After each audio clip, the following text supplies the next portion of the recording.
दिल्ली नगर निगम यानी एमसीडी चुनाव का प्रचार प्रसार शुक्रवार को थम गया। सभी दलों ने जनता को लुभाने के लिए जोर शोर से चुनावी प्रचार किया, लेकिन इस बार एमसीडी चुनाव में क्या है मुद्दे और क्या चाहती है दिल्ली की जनता, उसी मूड को जानने के लिए मैं निकला हूं। नमस्कार, मैं मुशफिक खान और आप देख रहे हैं न्यूज़ 14 भारत। मैं इस वक्त ओखला के जामिया नगर में मौजूद हैं।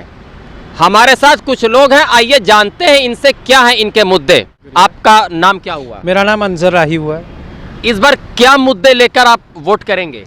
इस बार सबसे बड़ी मुद्दा जो है ये सफाई है। ओखला के अंदर खासतौर से सफाई की बहुत कमी है। यही मुद्दा को रख के यहाँ की आवाम वोट करेगी इंशाअल्लाह।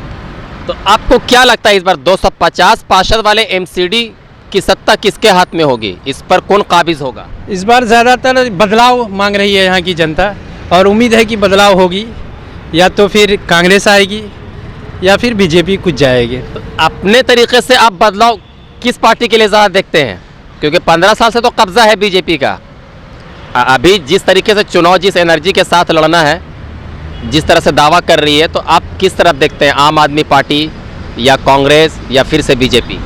मैं ज़्यादातर मेरा रुझान है कि बीजेपी जी नहीं जीते और ना केजरीवाल जीते और जीते क्या कहते हैं कांग्रेस जीते।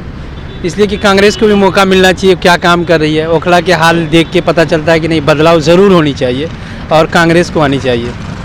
अब 15 साल से यहाँ पर बीजेपी काम कर रही है सत्ता में रह करके एमसीडी में।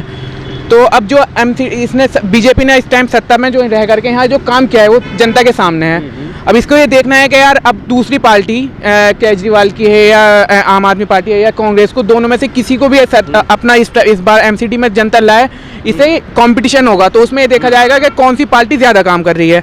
और अगर ये देखेंगे कि अब बीजेपी ने अच्छा काम किया है तो फिर दोबारा बीजेपी को ले आएंगे। और अगर आम आदमी पार्टी या कांग्रेस दोनों में से जो अच्छा काम करेगी फिर जनता उसको चुन लेगी। इस तरीके से अगर होगा तो मेरा राय है कि ठीक रहेगा। और इससे यहाँ दिल्ली में काम भी होगा और ये कूड़े वूड़े के सब जो ढेर हैं और ये गलियाँ साफ सुथरी सब हो जाएगी। तो आप ज़्यादा किस पार्टी को सपोर्ट करना चाहेंगे? कौन किसको सत्ता में आना चाहिए? आप किसकी तरफ ज़्यादा भरोसा जताएंगे? मैं किसी पार्टी को सब बस ये है कि काम की सपोर्ट करता हूँ और शायद कि अगर अब कैसे कांग्रेस को या आम आदमी पार्टी को मौका दे दिया जाए तो शायद दिल्ली में काम हो। शायद काम कर दिया जाए। ये युवा लड़के हैं और इनकी ये सोच है कि आम आदमी पार्टी को मौका दिया जाए या सत्ता बदली जाए तो शायद कंपटीशन में ज़्यादा काम किया जाएगा। आपका नाम क्या हुआ? जी, मेरा नाम मोहम्मद बाबर है। बाबर, इस बार आम AIMIM ने अपने 15 कैंडिडेट को चुनावी मैदान में उतारा है, तो क्या ये अच्छा किया है या बुरा किया है? देखिए, वो एक पॉलिटिकल पार्टी है और उसका भी हक है कि वो कहीं से भी इलेक्शन लड़ सकती है।